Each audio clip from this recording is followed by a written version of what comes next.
harus percaya sama diri sendiri. Jadi siapa sih yang bakal mempercayai aku gitu kalau bukan aku sendiri gitu. Benar. Dorongan orang itu bakalan berpengaruh, cuman dorongan diri sendiri itu bakal lebih berpengaruh bagi diri aku. Jadi ya nyari passion, nyari hal-hal lain itu aku dasari karena emang keinginan aku. Jadi aku pernah sempat ada satu kejadian tuh Mas. Ada suatu kejadian aku dipaksa buat ikut ini dan aku nggak mau. Ternyata aku bisa untuk menggapainya itu, cuman dalam kesempatannya itu aku nggak bisa meraih apa sih yang harus aku ambil dari itu gitu. Jadi tuh aku harus mengikuti kata hati aku buat emang ngerjain sesuatu. Jadi aku ngerasa kalau emang itu nggak bisa, aku nggak mau lakuin.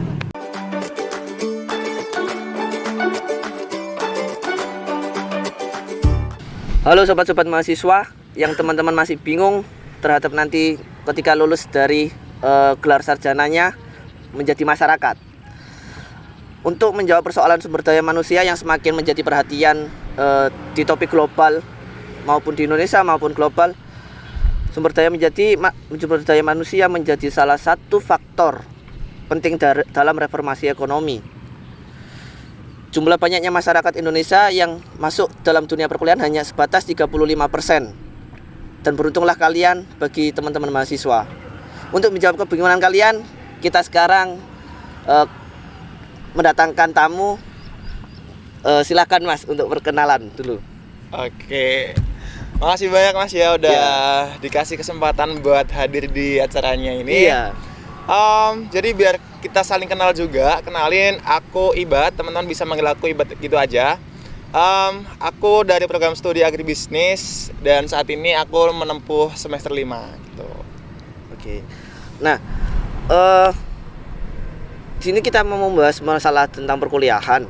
Nah, banyak juga yang masih menganggap bahwasanya dunia perkuliahan itu bukan salah satu-satunya yang bisa dianggap untuk menjadi sukses gitu. Menuju kesuksesan bukan hanya lewat bangku perkuliahan. Nah, yang jadi pertanyaan ke Masnya ini, apa sih yang mendasari ketika lulus SMA harus mengambil melanjutkan ke kuliah?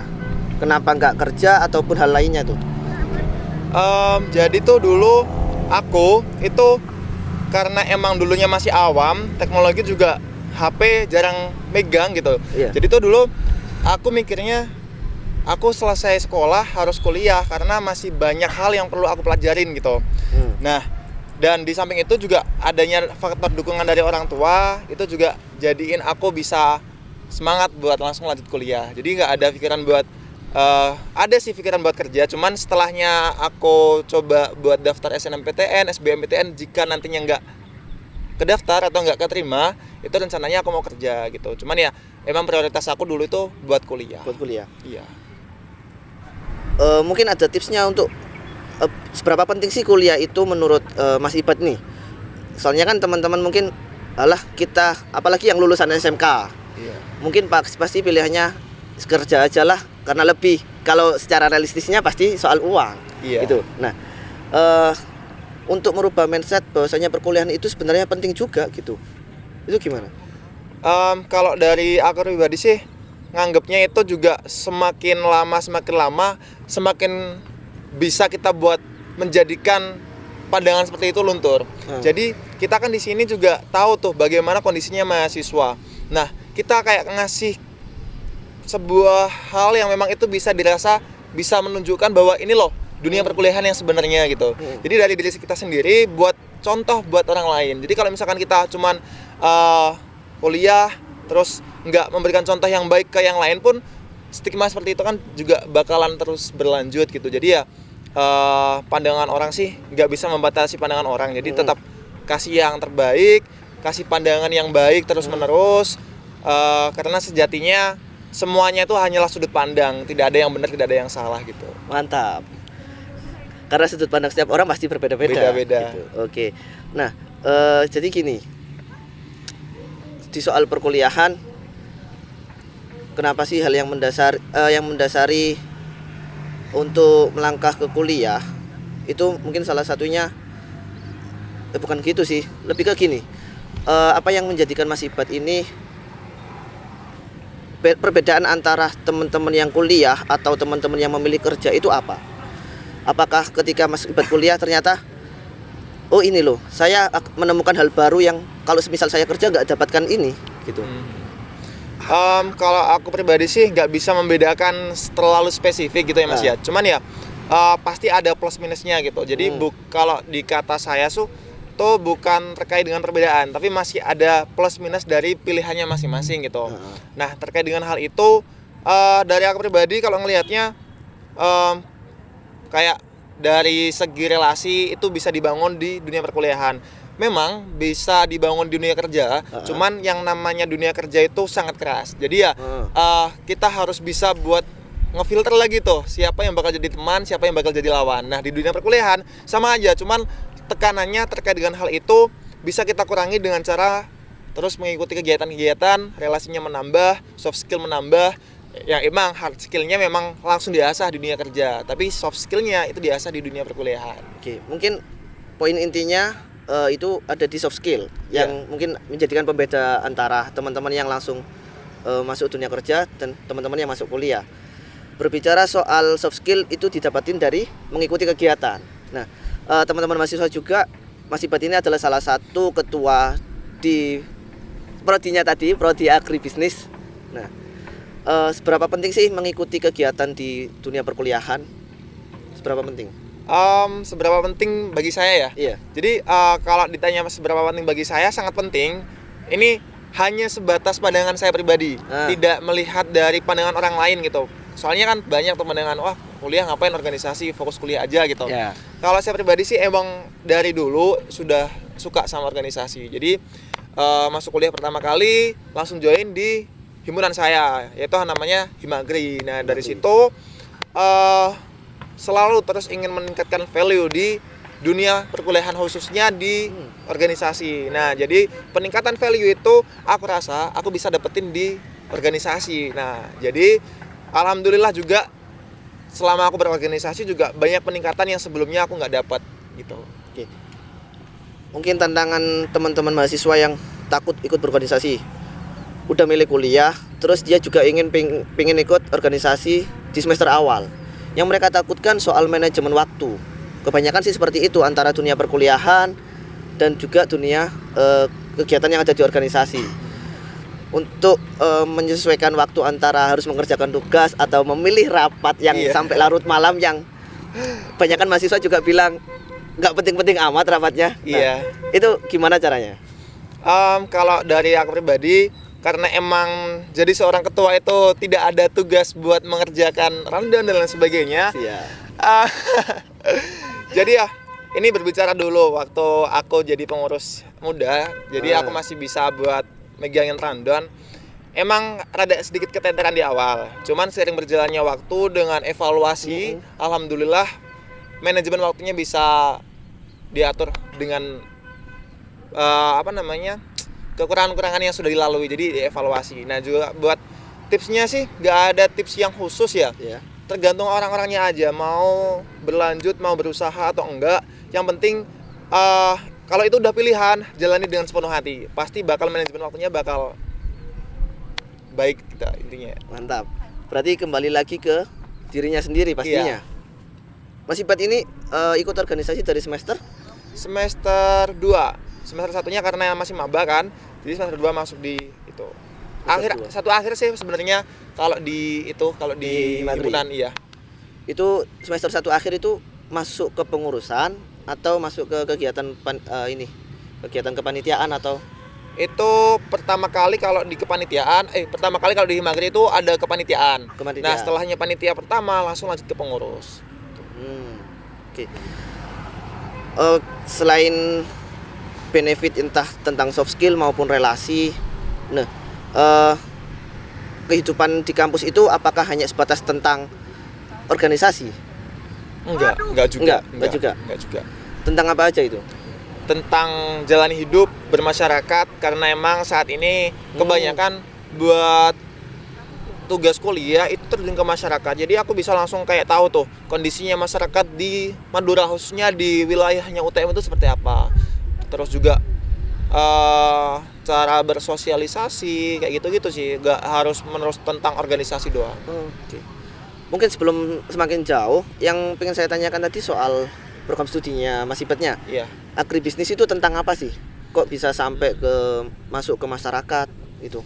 Kalau di agribisnis itu tentang bagaimana kita buat memproduksi sebuah barang yang istilahnya di sini di program studi kita itu hulu hingga hilir. Jadi bagaimana kita ada barang bentuknya itu kita kemas hingga berbuah sebuah produk yang siap dijualkan dan kita jualkan, distribusikan gitu. Jadi buat di agribisnis itu sistem pertanian untuk yang dijualkan, tapi berbentuknya sistem jadi. Entah itu hasil pertanian, entah itu terkait dengan hasil laut, kita semua pelajari di situ. Dari pelajaran itu akhirnya ada berkesinambungan dengan masyarakat. Karena kan itu juga berkesinambungan dengan UMKM, berkesinambungan dengan bagaimana kondisi finansial yang dihadapi oleh masyarakat, terutama di sekitaran UTM gitu. Jadi kita menganalisis itu tuh.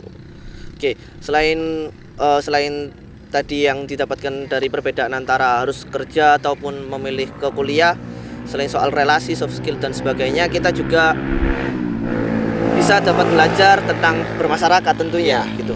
Soalnya bermasyarakat itu juga nggak mudah. Bermasyarakat asli Mas Ibad dari? Saya Tuban. Belum lagi perbedaan antara Madura dan Tuban pasti itu sangat susah. Oke. Selain itu kita apa sih hal yang terberat dari perkuliahan? Hal terberat terutama di agribisnis ya, kita bicara soal agribisnis tadi. Ya. Paling buat terberat ya karena emang angkatanku adalah angkatan online. Jadi semester 1 sampai di semester berapa kemarin ya? 3 kalau nggak 4 itu online terus. Terus baru semester 5 ini full offline dan ngerasain gimana euforianya kuliah offline. Paling biasanya kalau ngerasa berat itu karena emang kegiatannya cukup padat di perkuliahan itu di terjun lapang. Jadi seluruh matkul sekarang itu outputnya kita langsung ke masyarakat. Jadi ya nyesuaiin waktu langsung terjun ke masyarakat kayak gitu. Jadi ya itu yang kadang bikin lumayan capek. Berarti kan yang menjadikan lumayan capeknya itu dari harus survive lagi dari kita yang awalnya online menjadi offline seperti itu ya. Nah teman-teman yang tadinya SMA-nya juga online harus memilih kerja pasti akan lebih susah survive-nya, dan teman-teman bisa mendapatkan hal yang bisa lebih beradaptasi melalui dunia perkuliahan tadi. Nah teman-teman juga Mas Ibad ini juga salah satu, bukan hanya ikut organisasi di Himagri, baru kemarin, berapa hari yang lalu kepilih jadi tanggal 26 November ya? Ya, tanggal 26 November Mas Ibad kepilih menjadi juara 1 ya, juara 1. Iya. Juara 1 duta di kampus Universitas Trunojoyo Madura. Nah, dengan beban tambahan. Mungkin yang ada di benak teman-teman yang udah menjadi mahasiswa, saya udah ikut satu organisasi, mau ikut organisasi lain itu kayaknya terasa berat, kayaknya udah capek. Apalagi ada yang udah ikut satu organisasi aja udah merasa udah nggak mau ikut organisasi lagi gitu. Ngerasa tertekan, benar sekali. Nah, apa sih yang mau dicari dari banyaknya organisasi itu? Sebenarnya bukan mau nyari banyak organisasi. Dari awal sampai sekarang itu aku cuman ikut satu organisasi doang. Sebelum ini ya, sebelum kita ya. Aku cuman ikut di Himagri doang. Nah, berhubung cukup lama passion aku yang nggak ter-up lagi, aku nyoba nyari lagi yang sekiranya bisa ngebantu nge-up passion aku lagi. Nah, di situ keluarlah ide buat masuk di duta, ikut duta gitu. Duta kampus. Nah, berhubung juga karena bulan ini kan Desember ya. Pertengahan bulan udah rencananya kita udah lengser, jadi ya sekalian gitu. Jadi ada waktu buat ikut lagi sebuah organisasi, cari tantangan baru lagi. Iya.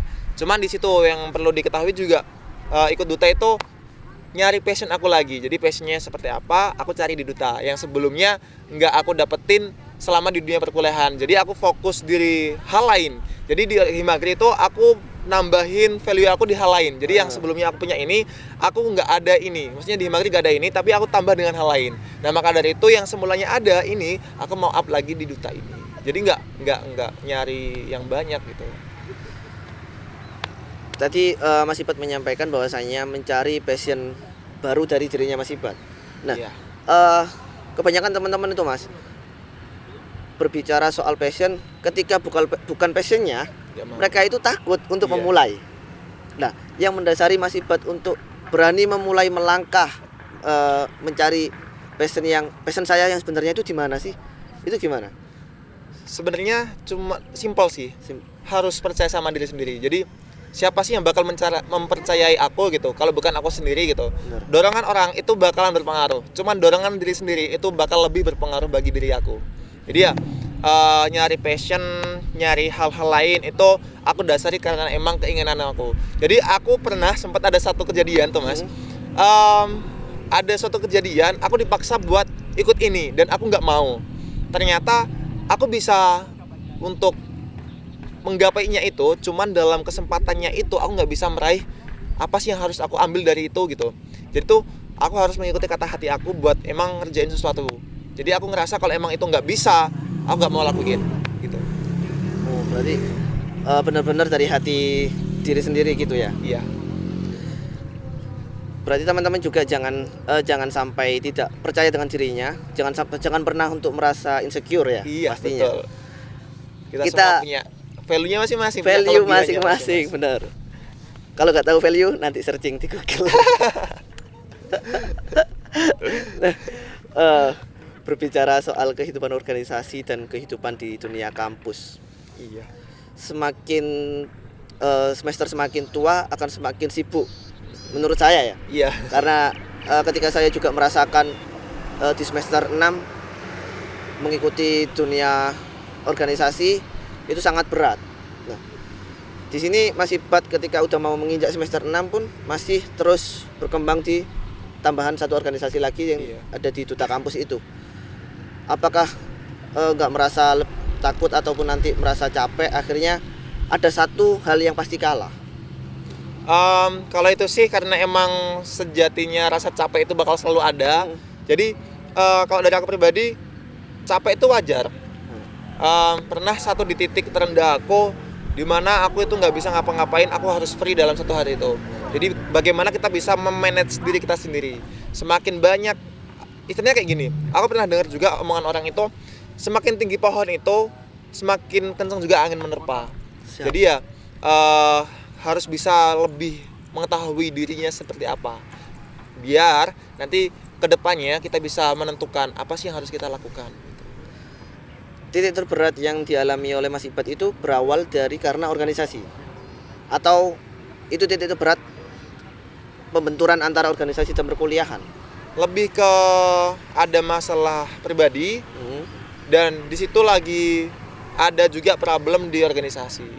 Ada, tapi bukan problem buat orang-orang ya, problem Iya. emang buat aku pribadi yang itu nge-pressure aku gitu. Jadi ya pas di situ kegiatan padat, ada pressure yang cukup kuat, ada problem di keluarga juga. Nah, itu jadi titik terendahnya.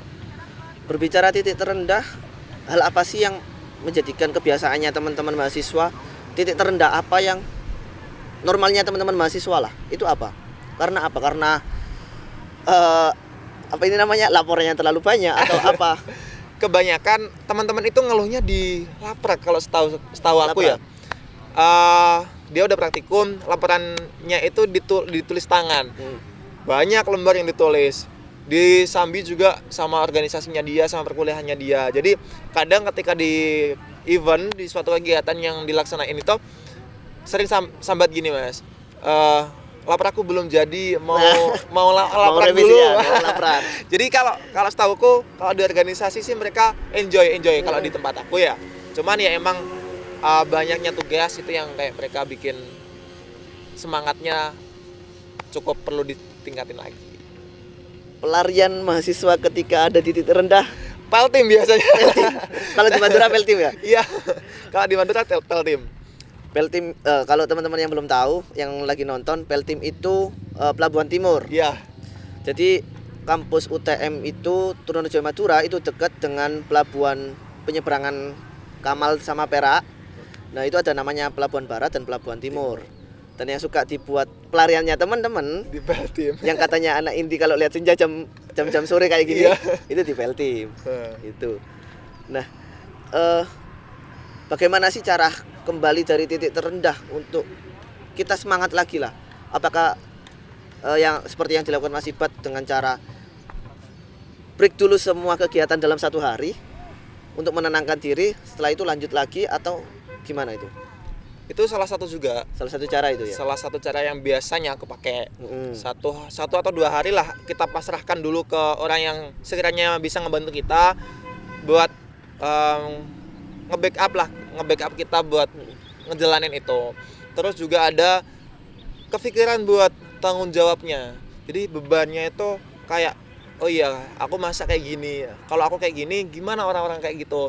Ngelihat aku yang gini, mereka bakal semakin down. Jadi sebisa mungkin aku kayak ngerasa ngelihat aku harus fresh, aku harus strong di mata orang-orang. Jadi biar anggotaku itu semangat ngelihatnya. Kalau udah bapaknya atau kepalanya sendiri udah ngerasa kelewar gitu kan juga anggotanya udah males gitu.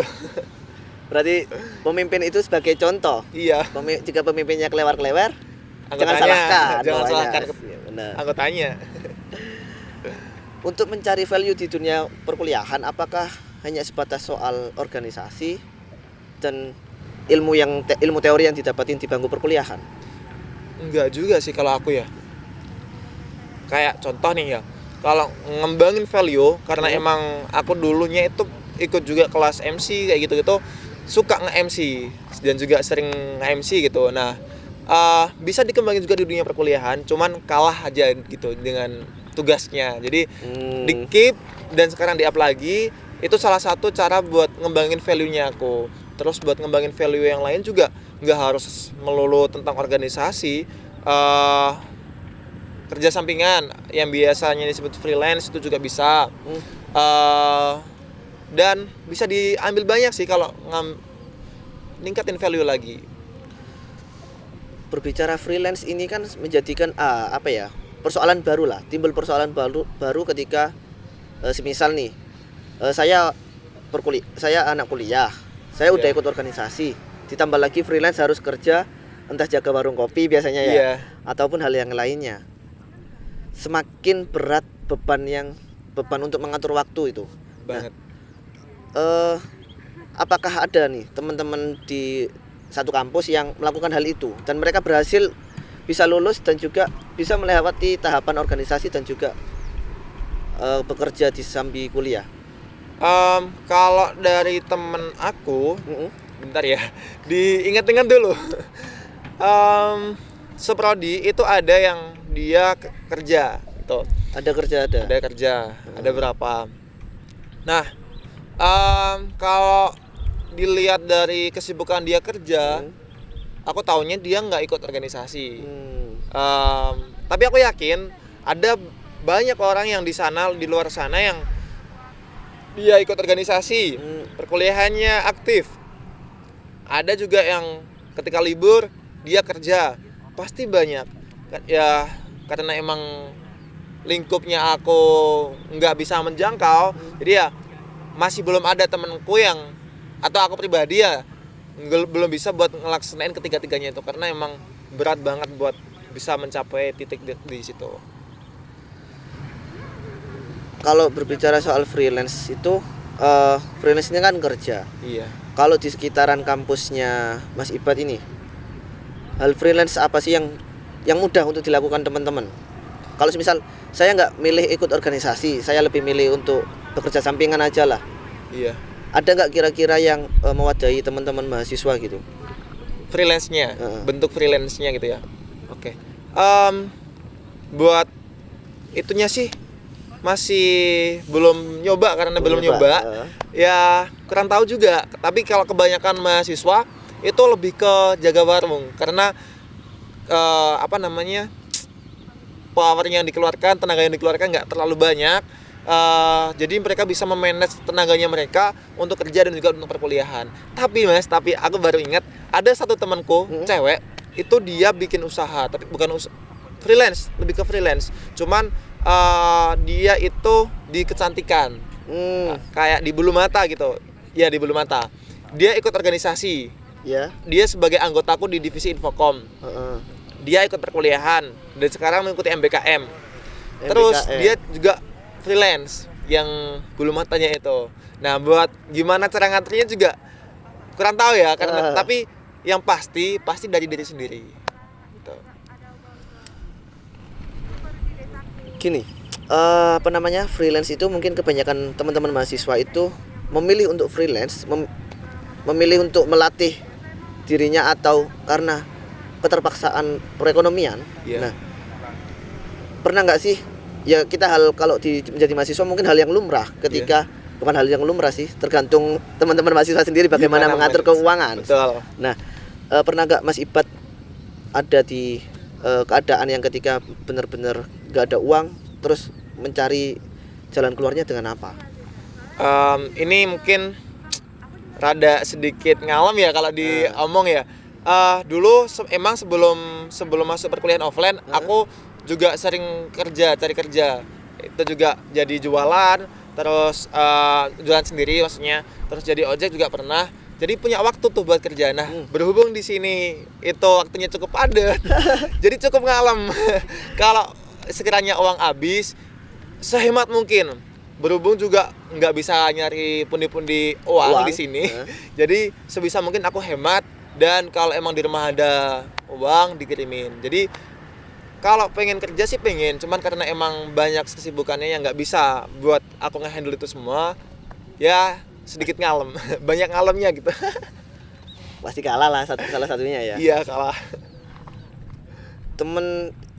Berbicara teman tadi yang temannya Mas Ibat yang soal dia bisa freelance, kuliah, organisasi, dan dia juga salah satu ikut MBKM. MBKM di agribisnis itu ada apa aja sih? Kalau yang setahu saya kan Kemendikbud kalau nggak salah ada 4 MBKM. Kalau nggak salah ya, mungkin nggak tahu, saya lupa. Itu teman-teman agribisnis ini pakai MBKM apa aja? Kalau di kita sih kita diarahin dari prodi. Jadi prodi mengarahkan kita buat ngambil MBKM ini gitu. Angkatan 20 paling banyak itu ngambil MBKM kewirausahaan. Nah, buat angkatan 2019 itu ngambil BUMDes. Ada juga yang ngambil MBKM riset. Jadi ada 3 yang diambil dari teman-teman agribisnis. BUMDes, KWU, sama riset. Oh, riset. Ya. BUMDes ini apa yang seperti KKNT itu ya? Bukan. Kurang lebih seperti itu. Oh, kurang lebih seperti itu. Ya. Berarti memang kalau di agribisnis ada arahannya, dalam artian angkatan sekarang arahnya untuk ambil MBKM-nya ini dulu gitu. Iya. Soalnya karena emang dilihat dari porsinya dan juga SKS yang belum diambil, itu kita diarahkan untuk ambil ini gitu. Tapi untuk jumlah SKS-nya tetap 20. Kan MBKM itu kan konversi 20 itu ya? Iya. Tetap 20. Tetap. Gak ada pertukaran pelajar. Jadi kita enggak ada. Kebanyakan MBKM ini teman-teman ketika BUMDes itu di wilayah Madura atau teman-teman boleh milih? Dipilihin. Jadi untuk KWU itu semuanya di wilayah Madura, cuman kayak di Bangkalan, di Sumeneb, di mananya itu dipilihin. Tuh. Dipilihin oleh prodi, kerja sama antara prodi sama tempat lokasinya ya. Tempat lokasinya itu ya. Oke. Selain dari MBKM ini juga salah satu kegiatan yang bisa untuk mengasah soft skill teman-teman. MBKM itu ada namanya magang industri. Ya. Kenapa di agribisnis belum ada magang industri? Kalau informasi yang aku dapat, kita emang difokuskan ke ketiga ya. Ada riset, ada BUMDes, ada KWO. Nah, rencananya di semester depan yang angkatanku itu mau diarahin ke MBKM industri. Nah, tapi ini udah tidak udah nggak dibantu lebih dalam sama prodi karena emang jatahnya itu cuma saat ini doang. Jadi tahun depan itu kita diarahin buat MBKM industri itu. Cuman ya emang kita harus lebih ekstra lagi buat dapetin itu.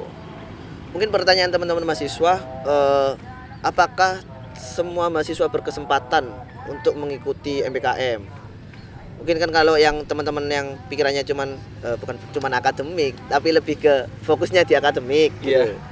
Kalau pikir cuman kayaknya terlalu sarkas. Terlalu. Nah, Keras. yang fokusnya di akademik mungkin lebih milih untuk mengasah soft skill-nya itu atau menambah value-nya melalui MPKM. Nah, Iya. apakah semua mahasiswa itu berkesempatan untuk mengikuti MPKM? Ini nggak tahu di luar ya. Ya. Kalau di agribisnis di aku semuanya bisa berkesempatan buat ngambil MBKM. Bisa diambil contoh di tahun ini angkatan 20 itu sekitar 60-an mahasiswa, 60 kuota yang bisa mengikuti MBKM. Di tahun selanjutnya masih ada kesempatan lagi buat ngambil MBKM. Jadi emang di satu tahun itu, di satu semester itu dibatasin sekian. Cuman semester selanjutnya itu boleh ngambil MBKM. Tapi yang belum ngambil MBKM, yang udah ngambil tidak diperbolehkan kalau di agribisnis. Iya. Berarti dalam bukan satu tahun kuliah, tapi dalam dia sekali kuliah hanya boleh satu kali ngambil MBKM. Berarti nggak bisa 2 kali. Kalau di peraturannya prodi, bukan peraturan ya, tidak direkomendasikan. Tidak direkomendasikan. Ya, tapi ada beberapa orang yang memang keluar, maksudnya lebih memilih langsung dari dikti, jadi mereka kayak reguler dan ngambil sendiri. Tuh. Keinginan mereka tapi belum terrealisasi gitu katanya. Oke. Mungkin teman-teman yang sebelumnya melihat podcast yang satunya yang juga membahas magang industri, itu saya berbincang dengan teman-teman dari jurusan ilmu kelautannya UTM. Itu mereka bisa magang mengambil MBKM itu 2 kali. Oh, 2 kali. Maksimal ngambilnya 2 semester. Itu entah ya, jadi pembeda. Itu mungkin jadi pembeda buat teman-teman yang menjadi mahasiswa agribisnis mau kelautan, mencari ilmu, ataupun juga teman-teman yang masih SMA nanti bisa jadikan gambaran untuk ketika nanti masuk kuliah ngambil yang mana. Kalau cari enaknya kalau bisa ikut MBKM lebih banyak ngambil kelautan. Gitu. Oke. Jadi mungkin tadi berbicara soal value, teman-teman banyak sekali yang didapetin dari bangku perkuliahan.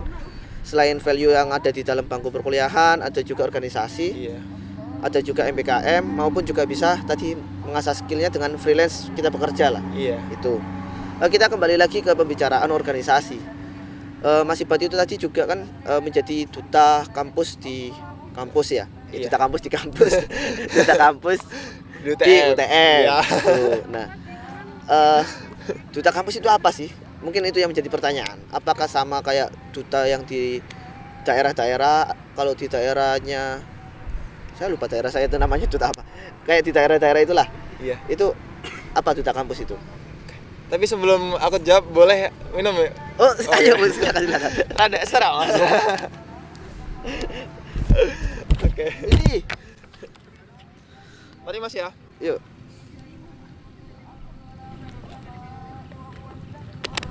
Oke. Jadi apa sih duta kampus gitu ya? Sedikitnya pengetahuan aku terkait dengan duta kampus.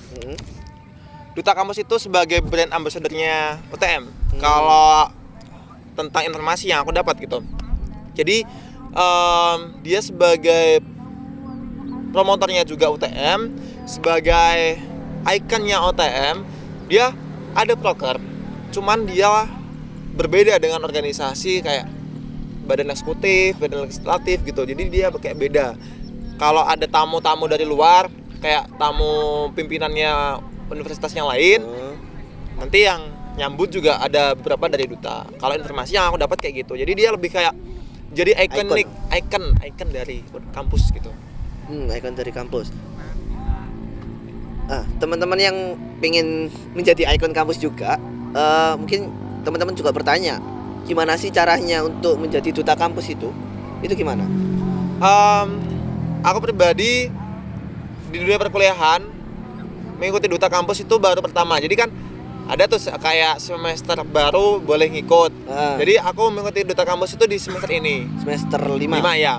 Tapi sebelumnya juga pernah di kota kelahiran saya 2 kali. Jadi ya pastinya kalau baru pertama kali kan udah beda ya, duta kampus sama duta di kota gitu, di kota kelahiran saya. Jadi nggak ada bekal apapun di duta kampus, cuman bekal saya itu pengalaman dari duta sebelumnya. Cuman ya kayak part-part yang seharusnya ada di duta kampus belum saya dapetin. Jadi ya sering berjalannya waktu ada seleksi, ada yang namanya karantina. Itu karantina tuh harus bisa ngambil ilmu sebanyak-banyaknya sebelum kita ke grand final, sebelum kita menjajaki dunia duta. Jadi kita diajarin bagaimana cara buat belajar berdiri, bagaimana buat kita berpenampilan. Kalau di duta kampus itu ada 3B, brand, terus ada beauty sama behavior gitu. Jadi kita diajarin semua itu. Kalau tadi berbicara duta itu adalah mencari passion baru, kayaknya enggak sih. Kan awalnya di SMA, maksudnya di daerah udah pernah duta. Kalau kan aku tadi bilangnya di awal, kayaknya salah tangkap akunnya antaranya.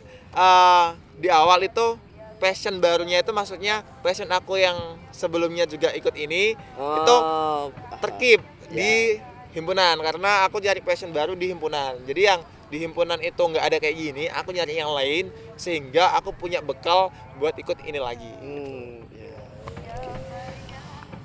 Selain kalau berbicara soal duta, selain kegiatan undangan dari lingkungan kampus, ada tamu ataupun di fakultas-fakultas ya biasanya ya. Nah, selain itu duta ini ngapain sih gitu? Kalau yang aku tahu juga karena baru tadi ada on duty, cuman aku nggak jadi yang datang. Biasanya juga nge-MC di kampus, di fakultas kayak gitu-gitu, diundang jadi MC, terus jadi tamu undangan. Dia bikin proker. Sama ada juga proker pengabdian kepada masyarakat, ada juga setahu aku. Cuman dia kayak arahnya nggak apa ya kalau istilahnya tuh nggak kayak di badan eksekutif gitu aja intinya, beda. Jadi beda lah, bidang geraknya tetap beda pastinya ya. Iya. Nah, benefit yang didapetin ketika kita mengikuti duta selain menurut saya pelajaran 3B tadi, selain itu apa yang menjadi pembeda antara duta dan organisasi internal yang ada di dalam kampus lain kayak BEM,